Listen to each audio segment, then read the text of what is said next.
My guest today is Andy Blood. Andy was an executive creative director at Colenso BBDO. Before that, he was an executive creative director at Wyben TBWA. And Andy, Mr. Blood, was also a creative strategist at Facebook. He is the author of Full Bleed, a book of remarkable stories and hard-won lessons from the coalface of creativity and the bleeding edge of advertising and technology. Most recently, Andy is the creator of the multiverse series Near Futures Far-Fetched, which is an intriguing series of NFTs that are available on the Lithiverse NFT platform. We'll learn all about this today. Welcome to the show, Andy. Hi, Andy. Thank you. Great to be here. And thank you for the intro. You've done your homework. I have indeed. So as much as I have given you a little bit of an intro, Andy, we're at the start of the show, and of course it is time for you to expand on that, if you like. Just love to hear a little bit about your personal story, who you are, what you've been up to, and what makes Andy Blood, please. Thank you. I've been in New Zealand for more than 20 years and now feel a part of the country and a part of the furniture, I guess, and the culture. But before that, I lived in the UK and worked professionally in London in some great advertising agencies from the early to mid-90s onwards. Before that, I studied economics at Durham University. I almost did physics, but took a turn somewhere and studied economics. Before that, I grew up in a rather quaint English country town called Buxton, which is the home of a very famous spring water in the UK. It's a former Roman spa town where literally the spring water comes bubbling out of the ground and has been bottled for a century or so and marketed and sold as Buxton spring water. My ancestor, Colonel Thomas Blood, in 1671, stole the crown jewels. And actually that was May 1671. So I think the anniversary of that is actually next week. It's somewhere around May the 15th, which had a little bit to do with positioning the launch of my next book during that week. So yes, my ancestor was a real pirate. And that explains some of the iconography that I've used within the first book, Full Bleed, and then the first series of NFTs I made last year, etc. So yes, I grew up in the 70s, the son of, I'm an identical twin, actually, a mirror twin. I'm right-handed and right-footed, and my identical twin is left-handed and left-footed. So actually, interestingly, there's a parallel universe. You know, looking through the mirror, there's another one. And I like it. He's living he's living a life that's similar to mine, but a little bit different in its major turning points. My father was an engineer who became a musician, an incredibly talented virtuoso guitarist. He spent the 70s touring US Army bases in Germany, playing Jimi Hendrix covers, which is pretty random. And my mother was a Playboy bunny in the early 70s when Playboy's empire stretched as far as the UK and then London, then Manchester. She was a bunny girl with the ears and the fluffy tail, and was a croupier in the casino in Manchester. And in no small part, I think that is a major reason why I wrestled with one of my biggest and most recent projects at Facebook, was called Losing Lena, which is the true story of Lena Soderbergh, who was a former Playboy centerfold in 1972, 1973, circa the same time that my mother was a Playboy bunny. And I think that deep connection sort of kept me on a project, gave me the stamina to keep going on a project that was 2 to 3 years in the making. And certainly when I met Lena, who is now in her early 70s, we had that bonding moment where I could say to Lena, look, my mum was a Playboy bunny too. So I know where you're coming from. Lena. So I'm sure we'll come to these stories in a moment, but in a nutshell, or not, a rather large nutshell, that was me. Very nice, Andy. So, the reason I wanted to talk to you is because you're slightly outside of the bounds of my usual guests, and so I thought it'd be interesting because you and I had a bit of a chat yesterday, and I think we have a kind of a shared fascination with science fiction, and what Doctor Strange would call the multitude of the multiverses, or something like that. But there's a kind of a loose sci-fi theme that runs through the crypto conversation, and I was just struck by your near futures far-fetched series, and it's just a really interesting intersection of your kind of, I suppose, creative background and with technology and of course blockchain and NFTs. So I suppose, Andy, I'd be interested, where was your first introduction to crypto, and how did you become interested in the space? Yeah, what I'm beginning to understand, Andy, and perhaps after almost a year of being in the Web3 space, and as you sharpen your own narrative, you begin to understand what you're doing, is that, I'm currently working at the intersection of blockchain and creativity. And that is a really, really amazing place to be right now. And when my sort of professional journey began a year ago, it was, the metaverse was just becoming a topic of conversation. And when I chose to do a metaverse first book launch in September, by and large, most people didn't know what I was talking about. By November, December, it's kind of like people were having a vague understanding of this term. And certainly this year, metaverse is almost burning out its usefulness as a term for having a conversation. And what I've just realized is that, well, I like to do things that I've never done before. So a metaverse first book launch was something I've never done before. Writing and publishing a book was something I'd never done before. And then this year, I couldn't fall into the trap of repeating myself. I don't like to do that. It's not interesting. And I'm just realizing that my multiverse first book launch is what I'm doing now, is one step forward from the metaverse first book launch that I did last year. And I'm beginning to understand my little stepping stones in this journey. But my beginning in this space actually began in 2013. So it's nearly a decade ago, when just before going to BBDO, I was consulting on projects, and I was working for people all over the world. And somebody approached me to work on a new business pitch for a business called Mastercoin. Now, I'd never heard of Mastercoin. I'd heard of crypto by then. I'd heard of Bitcoin by then. Mastercoin were a company based in Israel. They seemed to have a big emerging interest in this space. And I very quickly had to come to terms with, what does that all mean? Because I had to work on this pitch, and I had to then communicate lots of ideas about this space to people. And in order to understand the space, I conceptualized an idea which was really based on making the invisible visible. Now, people don't know how central banks work. So I decided to make an art installation, or conceptualize an art installation that made the actions of a central bank visible. And this was, the schematic was of a central bank within a giant glass building, so everybody could see what was going on. My twist was that I called it a Kunstbank, Kunst being German for art. So it was really an art bank. So what the installation consisted of was a large color photocopier printing out art as currency in a repeated way, essentially printing art, printing money. And the photocopier itself was connected to the price of gold, on an LED display that gave people a chance to see, oh, I get it. The more we print money, the less value it has. If we restrict the printing, then the price, by making it scarce, the price of this thing goes up.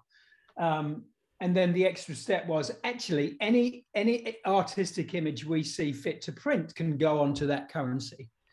And this was literally the thing I theorized to help people understand what this emerging space was going to be.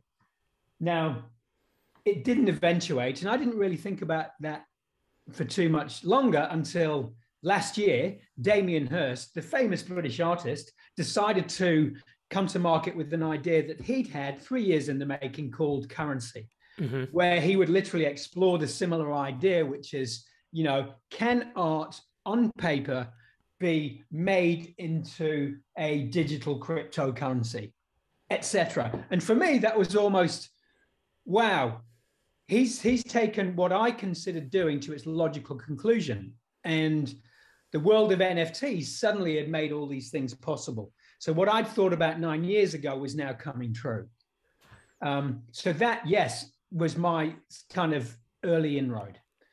And well, what I like about you, Andy, is as kind of I guess an ex high-powered executive creative director, you've come prepared, if you like, with your own set of visual references, which I appreciate, Andy, because you know it's always good to talk about NFTs, but you know part of NFTs, and NFTs really are just you know it's just a digital content, and but often it's better to have a visual reference. So I know I don't even know exactly what you do have prepared to show us, but how should we approach this? Do you want to share your screen, Andy, and we can have a look at some of your references, hopefully perhaps also some work from near futures far-fetched?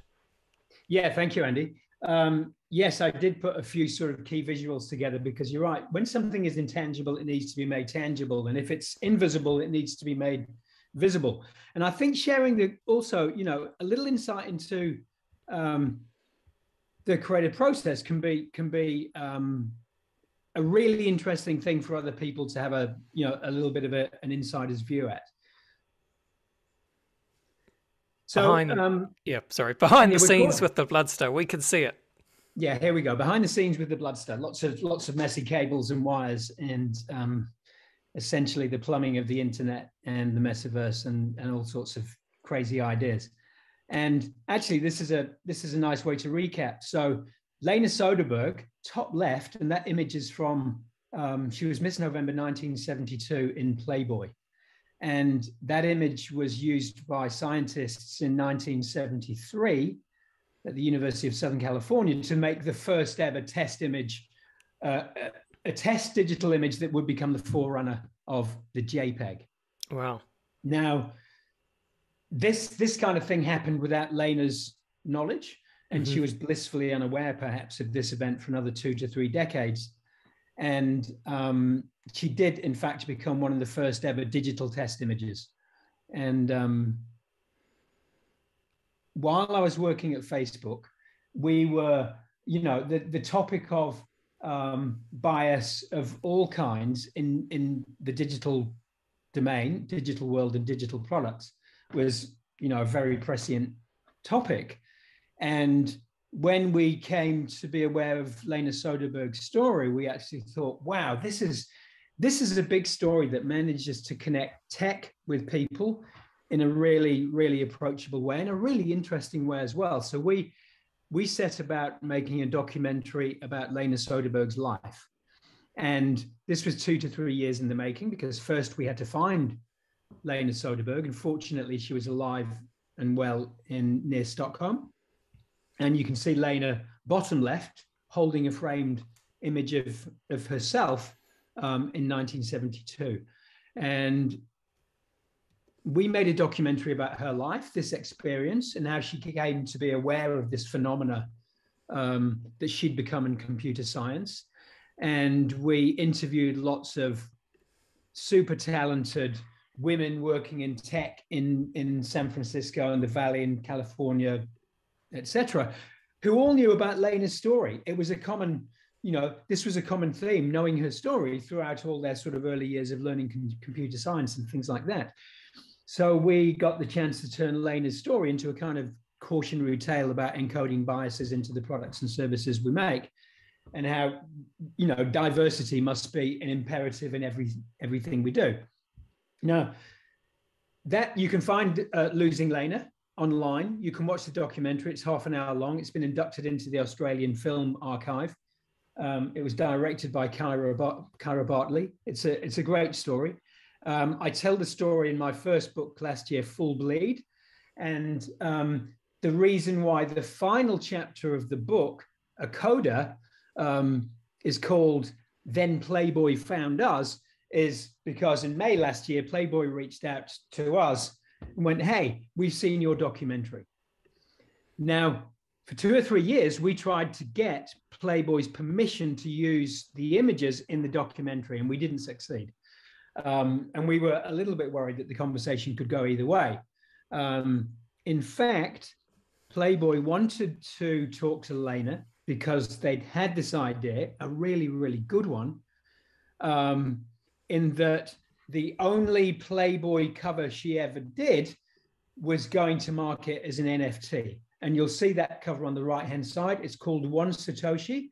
And it went to market last May as part of a 48-hour auction, and it sold for $250,000 US. Now, some of the funds from that would go towards paying Lena, effectively for her role over the past 5 decades as being the first ever digital image and then getting paid in the latest digital currency. Yes, and should just point out to the listeners, obviously, if you're listening to this on Apple Podcasts or Spotify, you can listen to this as a normal podcast. But if you do want the benefit of what Andy is showing on screen, simply go to the Brave New Coin YouTube channel, and that is where you'll find this video. Most of you regular listeners will know this, but yeah, I mean, that is an absolutely striking photograph of Lena Soderbergh, and I can see on Wikipedia it says, indeed, you're exactly right, Andy, this Lena is a standard test image used in the field of image processing since 1973. There's a picture of the Swedish model Lena Forsson, shot by photographer Dwight Hooker, indeed cropped from the centerfold of the November 1972 issue of Playboy. It's fascinating stuff. And it's actually an extraordinary series of photographs by Dwight Hooker. And Lena herself is incredibly proud of these images. They are stunning beyond measure. Dwight Hooker has passed away, so we couldn't get his permission. We got Lena's permission, and we needed Playboy's permission, which we didn't get, which was a little bit of a risky strategy, but in the end, everything worked out. And 3 years ago, had you Googled Lena, you would have only had one side of a story, which is, here's the test image, here's a series of Playboy nudes, etc. We embarked upon an activism campaign using Lena to change the subject matter that would occur if you Google her. So nowadays, when you Google Lena Soderbergh or Lena Forsson, you will get an image of Lena holding her Polaroid, and she'll be saying, I retired from modeling a long time ago. It's time I was retired from tech too. So we managed to influence the page rank now, so that anybody Googling Lena will get the bookend and complete version of the story, which is somewhat an amazing thing to be involved in. Nice. And was certainly, the rekindling of my fascination with NFTs. And so when that chapter was dropped into the book in May, I knew that come September, NFTs would be a part of my journey. I wasn't sure how, but I knew they were going to be an interesting part of the journey. Then in June, July last year, Damien Hirst revealed his first exploration into the world of NFTs via his experiment called Currency, where he had made 10,000 pieces of real physical art, signed, and then algorithmically, all 10,000 had been given an individual title and an individual ranking in terms of color, dot, display, density, variance, etc. So it was this real bridge between physical and digital, and then went to market with 10,000 of these. I secured one, which I'm really, really happy about. Tender number 7058. And it's such an interesting and ongoing conversation, because the project keeps evolving, and largely because Damien at the time said, we will give everybody 1 year to decide whether they're going to keep the physical or the digital. And then in a year's time, we will burn the physical copies that haven't been kept, and we will, if you like, demolish the digital versions that aren't kept. So there will only be in existence the chosen items, be it physical or digital. And we're now about 80 days from that moment. So it's going to be really interesting to see which way the 10,000 vote. Well, you're right, and I'm just looking at the currency on OpenSea at the moment. The floor price is 3.4 ETH. There's about 2,300 items. It said no, it's 10,000 owned by 1.8 thousand people, and yeah, so you're right, Andy. This is 80 days away, is it? Something like that. And what it's been a really interesting way to watch the model of this particular experiment in NFTs and to see how it developed, because it began with a very conceptual idea based around art as an artifact or a digital artifact. It's evolved into Damien Hirst's production partner, Henny, have seen this as a way to build a huge Discord community around Damien Hirst and also the production of their art and all the famous artists they work for. So it's actually become a living, breathing ecosystem of conversation around physical and digital art. And, you know, that's what it's evolved into. And I don't think anybody saw that's what it was going to become a year ago. But I think, you know, NFTs as community serving its members is very much what we're seeing across, you know, all categories across the globe, really keeping people inside a really active community. So yeah, that's a fascinating one to be involved in. And I think even this week, there's an interview on YouTube with Damien Hirst and Stephen Fry, who are discussing the entire topic. And, you know, previously Damien interviewed Mark Carney, who is the former Bank of England governor, about this conceptual idea, which is very much, Mark, over the road at the Bank of England, you've got a room full of notes and we consider them legal currency. Over here in a warehouse, I've got 10,000 notes that we're calling currency, that we're turning into a currency, that we're making tender. And so what's the difference between the two? So you get that amazing conceptual philosophical debate about, well, what is money? You know, beyond being a commodity, you know, it's a promissory note. Money is trust. Money is a fiction. Money is a narrative. You know, money is part of all these things that we need to actually believe in order for it to work. And exactly the same conversations are taking place across the spectrum of crypto. You know, which of these currencies do we trust more than the others? You know, which ones are more useful than all the others? Which ones are more easily convertible than the others, etc. So the same debate is being played out, and I think it's a fascinating one.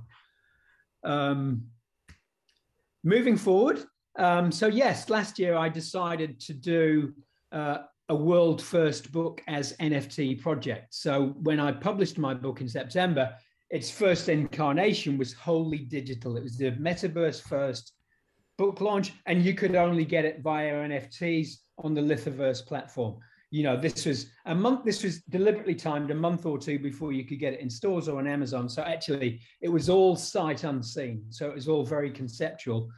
And the only hint we gave as to the contents were actually, you know, the contents pages were shown in the NFT. So you could literally have a look and go, oh, 81 chapters, here are the topics. This sounds interesting. And so here I am, this is techbullion.com, talking about the bleeding edge of creativity and technology and the new NFT book release. And again, this was way ahead of most people's conversational understanding at the time. And most people still don't get it.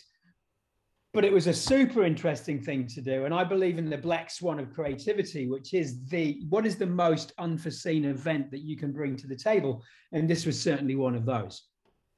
Now, the book was available in three versions. There was a meta version 1, the master edition, meta version 2, edited meta version 3, which is a black swan edition. And they were 3 different cuts of the book.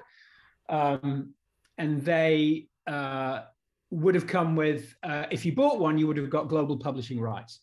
So the pricing was steep. It was 50 grand, 50 US, 35 US, and 25 US. Now, the sums behind that were simple. I thought if you can sell 5,000 copies for $10 each, then that's $50,000. If you wanted to go into publishing, you could do that. Now, I don't know if people understand that, but that's what we tried to do. And I had approaches about this, people wanting to buy, but nobody was really, nobody really took the bait. But that was fine by me, because what I did at the time was create an entire series, another 30 pieces of NFTs, all based around the artwork.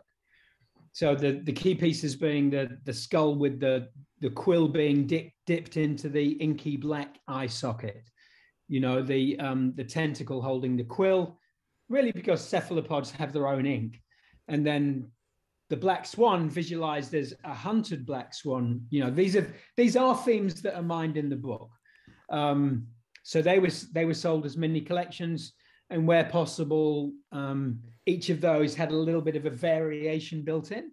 So, for example, the swan could be a swan, or it could be hunted by not one, but two assassins, one firing from the left, one firing from the right, two different arrows, two different fletchings, one was raven, one was goose. And then had there been an eyewitness to this event, such as like a koi carp in a decorative pond, then that witness was terminated too. So there was an entire series built out of these mini stories. And the NFTs were both still image and video, and they almost completely sold out. That was almost like 100% across the board with those. So that was, well, amazing. I didn't see that coming. I didn't think that would happen. I had no idea. I had no idea or any expectation about the outcome whatsoever. And then, come Christmas, I wanted to explore whether you could get normal people who knew nothing about NFTs to buy NFTs, because NFTs in the main are bought by people who buy NFTs. So people who understand the market buy NFTs. And I thought, actually, at Christmas would be a time to create a series, which I positioned as NFTs for people who are scared of NFTs. Now, this is a deliberately sentimental desire to make an image that normal people might buy at Christmas, and created 3 hero characters. And these are really based about, our beloved best friends, our domesticated pets, our cats and our kittens and our dogs and our puppies and our rabbits and our bunnies. So we conceived of these portraits, and we called them El Puss Puss, El Doggo, and El Honey Bunny, rendered in very traditional painting style, because it's Christmas and it seems to suit Christmas decor. And then took those to market as still images and videos. And then again, they sold really well, and I'm bringing that series back for this Christmas. I'm going to expand the remit to, a wider range of domesticated pets. So actually it worked. I don't know who bought those. So I don't know if the hypothesis was more normal people bought these or not, but it was certainly an attempt to normalize the experience. And this was on the Lithiverse platform. Again, this was on Lithiverse, because they Centrality, who built via CENNZ, the New Zealand public blockchain. Yes. On top of CENNZ, you get the Lithiverse platform. And now all the people at Centrality and CENNZ and Lithiverse have been super supportive for me, and their help is invaluable. And I'm super supportive for them at any possible opportunity. But it's absolutely very much made by Kiwis, by Kiwis in this country, very democratic, and built on a platform that is actually positively sequestering carbon as opposed to merely just offsetting it. So, it's ticking many boxes. And I'm just trying to, yes, that's a good segue. If the slideshow will advance, I'm trying to move it forward. Yeah, there we go.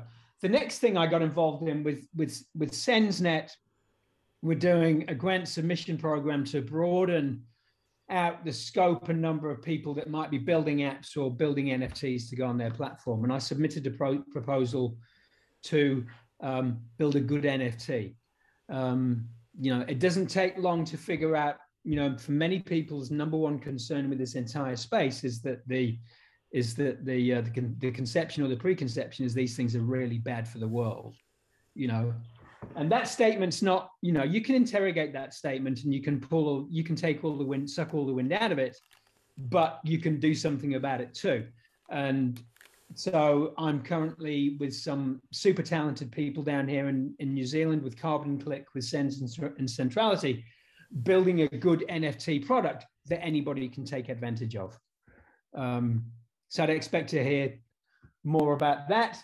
And then, funny things happen on the way to the circus. And for South by Southwest in Austin, Texas this year, a lot of companies that I'm aware of in New Zealand, in the Web3 space, went to Austin and held a week-long series of events all about the topic of conversation being building an open and sustainable metaverse. And really, I'm just showing you that sort of, this whole area is so rich in terms of the way you can explore creativity in blockchain. My role was in writing a manifesto for an open and sustainable metaverse. So you wrote that for anybody that wants to read it in the YouTube. Yeah, that's fascinating, Andy. I didn't know that you wrote that. So I guess this manifesto was, of course, championed by, was really the fluff world and surrounding ecosystems at South by Southwest. Yes, and I remember this, and this is a kind of an ongoing campaign just to invite all builders across Web3, Metaverse, NFT communities to kind of loosely commit to building open standards in a collaborative, friendly way that is kind of part of the NFT community ethos, really. Yeah, absolutely. And it's such a great endeavor. And I can't take any credit for what's happening around the idea of building a manifesto for the open and sustainable metaverse.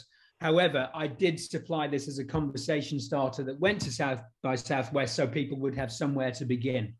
And then the conversation needed to be built by the people having the conversation and people signing up to the conversation and developing the conversation. So yes, I'm in there as a conversation starter, and this was my take on it.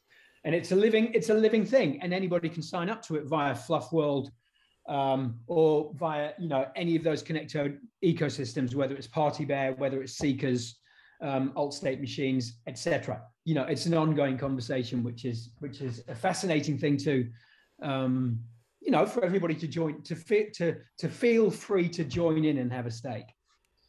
And then we come to a little bit more now, so pushing the idea of distributed storytelling further for my second book. So the new book, which is fiction, which is short stories, is called Near Futures Far-Fetched. And I do like reading about physics and listening to lots of audible books on physics. And I have listened to David Deutsch, and the Beginning of Infinity is an incredible book about the many worlds interpretation of quantum physics. And that really got me going. And this one sentence got me going most. And that's: a remarkable amount of fiction is fact somewhere in the multiverse. And I remember thinking, I can run with that. Yeah, that's a fantastic quote, and it's a great way of framing it. And so I love this. So yeah, it's Near Futures Far-Fetched, a collection of 6 short stories with one thing in common: somewhere in the multiverse, these stories will be true. And I've read bits and pieces of most of these stories. They're all, of course, available as NFTs with really striking pieces of accompanying artwork, listeners. And it's kind of it's a combination of it's a little bit Black Mirror, it's a little bit dystopian, it's a little bit Internet of Things, it's a little bit utopian as well, some of them, but very much kind of near future sci-fi, kind of in the vein of Cory Doctorow as well, Andy. Thank you, Andy. It's also very Douglas Adams, because I think what I've managed to do is weave in some absurdity and lightness That's and right. humor. Yes. So the outcome isn't, I didn't really want to present 6 dystopias. No. I wanted to fictionalize 6 possible eventualities, and then highlight the absurdities of the love affair we have, well, the love and hate we have with technology, the good and the bad, and the now that our lives are being dominated. And it struck me, and we'll just move on to well, the themes explored do range from the less Bitcoin, we'll come back to in a moment, to the social network of objects, to terrorists infiltrating CERN, our 2 smart cities becoming dumb, weaponizing clean, and first contact with intelligent non-human life. Now, a childhood obsession hero of mine was Carl Sagan. Cosmos was such an important part of my youth and watching the entire series. Pale blue dot, Andy. It's such a profound and powerful concept. I'm a big Carl Sagan guy myself. One of the finest things that has ever been written about Yes. the observation of our place in the universe. Correct. Tim Berners-Lee as well. One of the people at CERN who was the founder of the World Wide Web. Another key figure in our last 3 decades of sort of human history. And then just riffing on Douglas Copeland here, these are tales for an accelerated culture of futures that are accelerating towards us. So his sentence came from Generation X, which is now 33 decades old. And we thought things were fast then, and now things are more, acceleration is accelerating. And this, yes, positioned as an exclusive short story NFT collection, with owners receiving a share in the final publication, a kind of community blockchain publishing event, six stories paired with 6 NFTs. And I did what everybody does nowadays, which is create a roadmap, if nothing more, to explain it to yourself or the people that you talk to as much as anything else. So this is, I began releasing stories individually as NFTs in April, and they will culminate next week when the final collection comes out. And the first one, and let's see if the animation works, just very simple. I took a still image that could potentially be a book cover, and then just did a simple animation. And then we did what nobody has done before, which is really neat. And we did want to do it last year, and we weren't able to at the time, is that the story itself is inside the NFT. So, and you noticed it, Andy, and other people have noticed during the last 6 weeks that I've been promoting these stories, directing people to the Lithoverse URL of this NFT, where actually, if you delve in, it's there to read. It's free to read inside the NFT. And that's just it's an interesting way to get people to come to your real estate to explore your story, in a different way. In each story, we'll tell you, there'll be a little disclaimer. This story's been minted as a non-fungible token on the CENNZnet blockchain, presented for sale in conjunction with original animated artwork, and this unique pairing does not exist anywhere else. So you're only going to get it here if you choose to buy it, etc. And they're on sale for a few days. And then the second one, I won't do them all, but the second one, Fridge Has 83 Friends, is about the Internet of Things. And we're beginning to live in a world of connected appliances. And it's what happens one day when Westinghouse, the fridge, wakes up and realizes it's sentient. And wouldn't it be a lot of fun if it reached out to see if there were other appliances feeling the same way? Yeah, and I love that, because it's such I think about this a lot. It's such and this is why I kind of mentioned dystopia, Andy, because it's just an absurdist concept when we start to think of our kitchen appliances becoming sentient. And you can imagine, sure, there's some convenience factor if your fridge says, oh, I've run out of milk, and alerts the supermarket, and perhaps this is all automated. But this is also why it made me think of Cory Doctorow, because he wrote a story, I think it's called something to do with bread, daily bread or something like that, but his is really dystopian. It's what happens in a kind of post-apocalyptic world, and your toaster only accepts a certain form of government-issued delivered bread. And so hackers, of course, would hack their toasters so they can get cheap bread on the black market. And if you can't hack your toaster, you can't eat. And you can see that's where the kind of the Black Mirror scenarios start to play out. That's really, really funny. And I haven't read that, but I love the concept. And I wonder if it I don't know, when was that published? Oh, it's probably about 2 or 3 years ago now. I wonder if that goes back to the mid-90s phenomena of the Chrome toaster. You know, the early screensavers were toasters with wings. I can see the connection. And there's potentially, let's play with that, early hacker type ethos.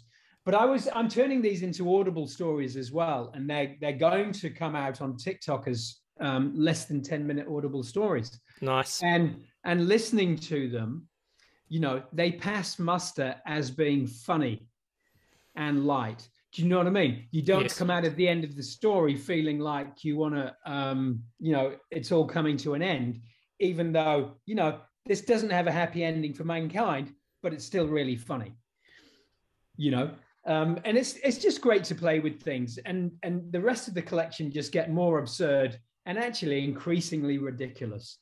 Though everybody that's read the collection so far is very much of the opinion these things are going to come true. Of course they are. All right.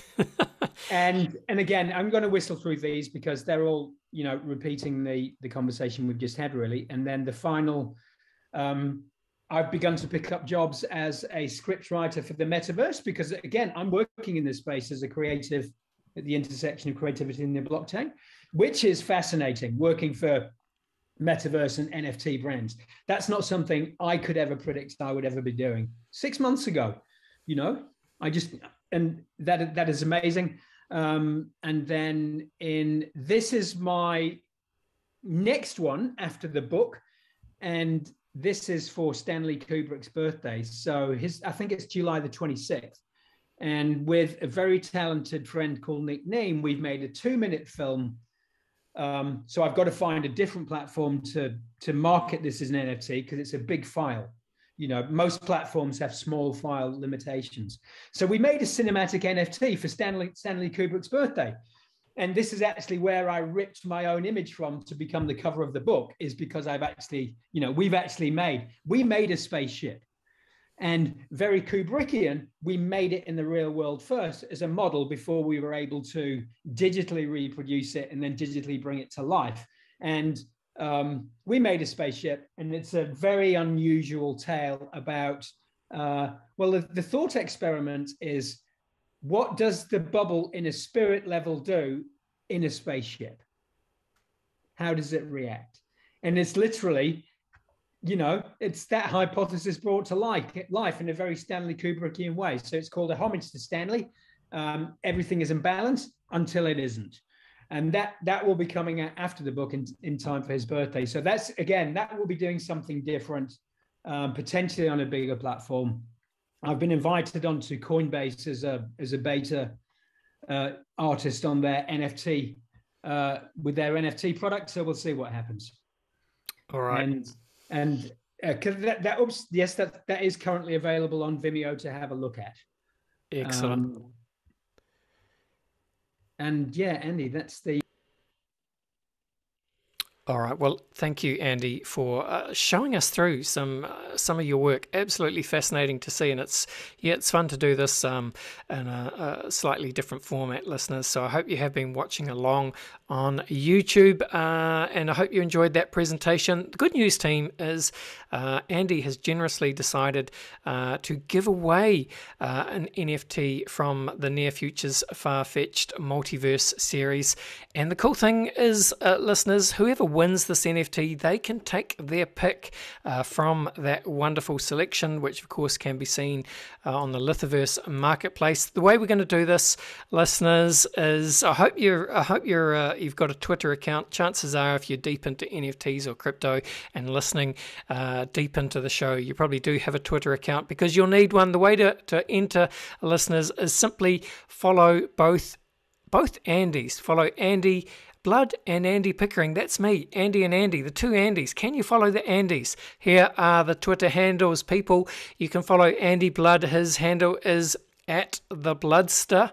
So that's at TheBloodster. And I am at Andy Pickering NZ. Listeners, just go and follow both of the Andys and then send me a DM to say that you're interested in winning one of Andy's NFTs. And then in a week or so, I'll choose one at random. I'll ask you which one you want, and then we'll announce it here on the Crypto Conversation in a week or two. Simple as that. Andy, sound good? Yeah, brilliant. I love it. Thank you, Andy. All right, let's go to a very quick break if you're listening on the audio show, or we might just roll straight into it here on YouTube. But we'll be back in 1 second to run Mr. Blood through the very famous Crypto Conversation hot take round. All right, let's do this. Andy Blood, ex-creative director at heaps of advertising agencies, author of the full Bleed book of remarkable stories from the coalface of creativity and the bleeding edge of advertising and technology, and of course creator of the multiverse NFT series Near Futures Far-Fetched. Mr. Blood, you may or may not know, but I like to finish each podcast with a quick round of rapid-fire Crypto Conversation hot takes. Are you up for it? I'm up for it, Andy. Let's go. Let's go. All right, Andy. The way we do this is kind of just quick rapid fire answers, hot take style. Question 1, Mr. Blood, is where would you say you sit on the Bitcoin maximalist to multi-chain opportunist spectrum? I think Bitcoin now being the most, it's achieved significant size. Actually, Andy, will you do an edit? Just keep it rolling, mate. Okay. Go again. I think there are an infinite number of opportunities that are going to be explored in this space. I think Bitcoin is always going to be preeminent. I could not agree more. I would struggle to say it better, Andy. The next question is, what would you say is your firmest conviction crypto opinion? My firmest conviction is probably the one I've just mentioned. I think when you achieve this, the scale, the reach, and the number one status of that Bitcoin has, it's difficult, nay, impossible to remove that. Yes, indeed, and that's the powerful effect of Bitcoin's Lindy effect, which is something like, the longer something is in existence as the leader in its field, the harder it is to topple, and I think that is very much the case. Well, Andy, Bill Gates famously said that we tend to overestimate what we can accomplish in 2 years and underestimate what we can accomplish in 10. So if you kind of speculate forward 10 years, whatever you like, Bitcoin, blockchain, NFTs, metaverse, Web3, what does it all look like in 10 years' time? I think at the moment, people may have heard of something called the Gartner hype cycle, which gives you a kind of model for the growth of something new, and its an adoption can be really, really rapid. Then you have like a huge decline, and then you have a long-term growth trend coming after that. And I think we're in that right now. I think, whether we're in a big deflation, we're in a big credit crunch, we are in a volatile world. And I think you've got a lot of people stepping back from the space. I think this is almost an compressed or accelerated Gartner curve. But there's too much happening here. There's too much investment. There are too many smart minds. There are too many interesting things being developed. I think a decade from now, it will be universal that we're all living our lives in some way using the products and services associated with blockchains. I love it. And yeah, that's a great way of looking at it, of course. And it's fascinating to think that, different parts of the crypto ecosystem are at different stages on that Gartner hype cycle. Bitcoin, of course, has been through the trough of disillusionment a number of times already. NFTs probably are due to go through that trough, but they'll come back harder, stronger. And it's kind of similar to a quote by William Gibson, Andy, who of course said that the future is already here, it's just not evenly distributed. So with that in mind, can you think of an example of the future being here right now, but most people just aren't really aware of it? Let's have a think.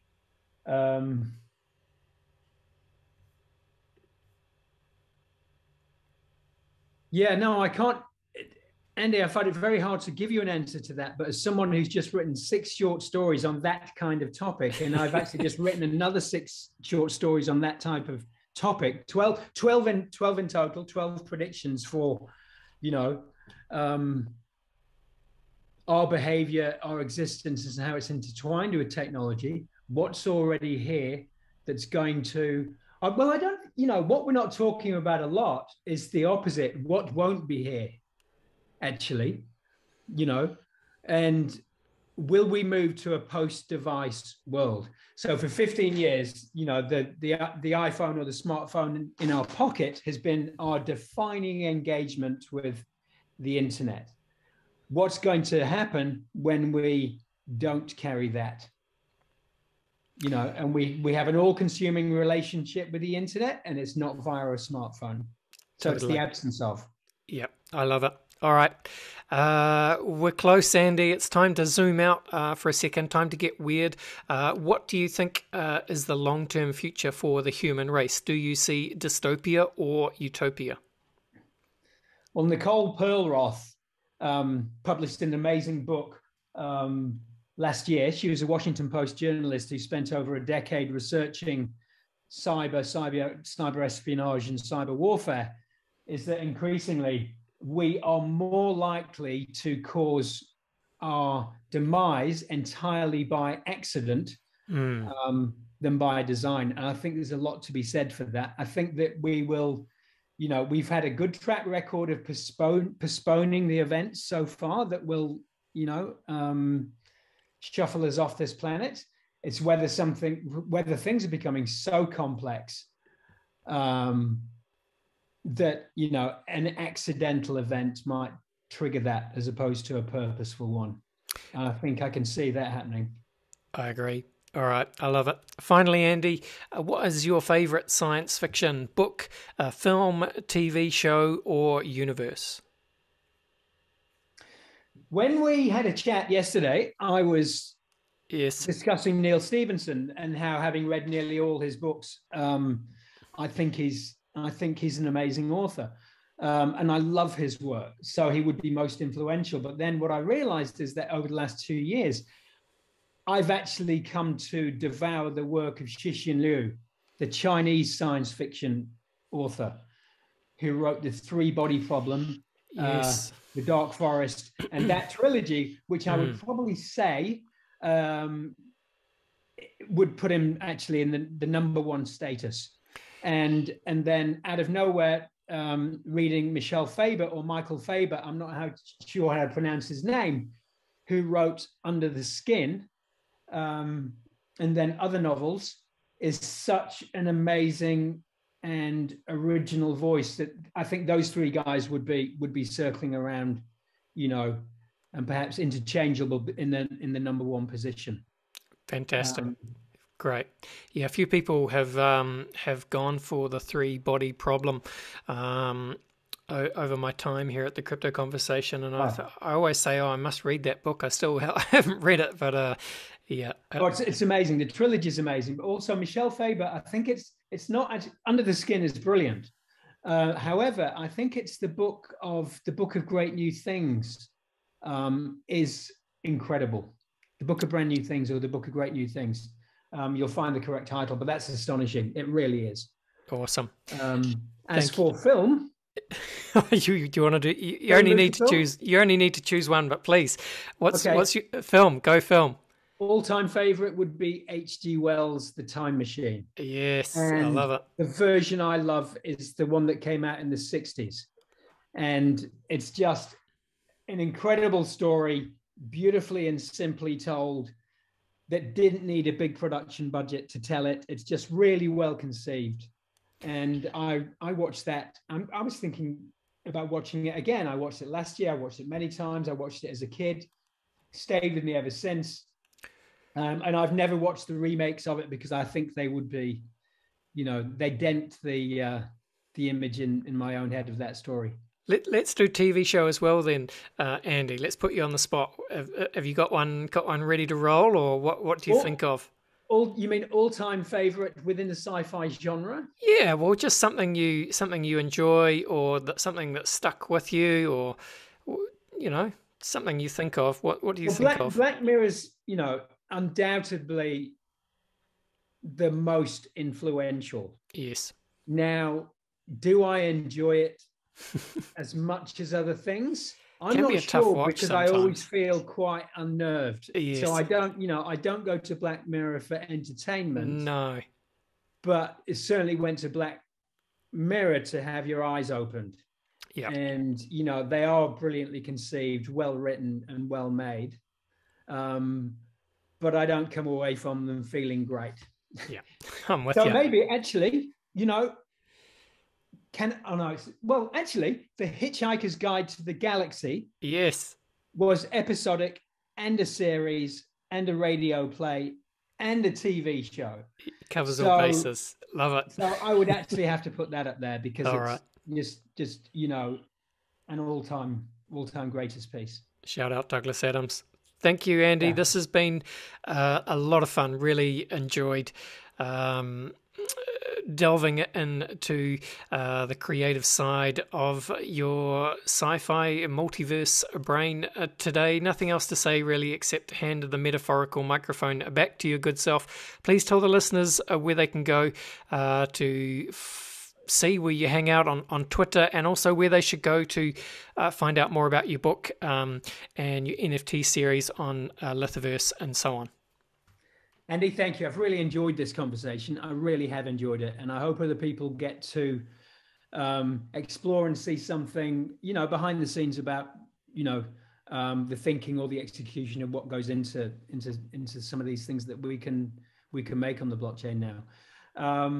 The Near Future's Far-Fetched Collection NFT is available next week on May the 18th.